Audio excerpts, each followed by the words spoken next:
Hi there! So we're going to talk about the domesticated fox experiment and why I'm trying to explain to you that it isn't a good experiment as far as like saying how quick domestication happens. So we're going to start with the obvious, as you were trying to point out in your comment, indirectly of course. Yes, the foxes are unalived in order to get their fur so that they can be skinned out, because that's how you get a pelt. You can't just pluck it, you can't shear it, it's not wool. So when it comes to farming, you're going to have your breeding stock. These are animals that you are not going to unalive because you need them to make more animals. You need the parent in order to make the baby. These parents usually will stay on the farm and will not be unalived. The baby animals, when it comes to fox fur farming, are usually off at around 7 months to a year old. You need to retain your breeding animals because this way you're not constantly having to go out and buy new foxes every season.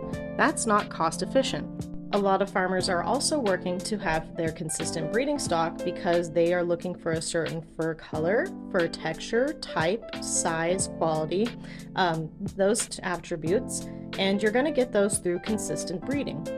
Because fur farm foxes are very different than their wild counterparts. For example, this is a blue fox. It's a type of Arctic fox morph.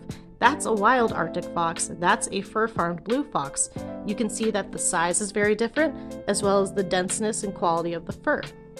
These are red fox color morphs. So on the right here, you can see a wild cross fox. That's a kind of a mix between a red fox and a silver fox. Compare that to the silver fox here. You can see that the silver fox is much larger, has very dense fur, is well furred and with consistent coloring. Those are traits that they're looking for when they're looking for a fur coat. Even with other animals, such as this calico cross fox, that's the white on the collar makes it a calico. It's similar to the cross fox, but you can still see there is a difference in fur quality and fur texture. These are all traits that we've selected for with selective breeding with captive foxes. So as you can see, these captive bred foxes are very different than their wild counterparts.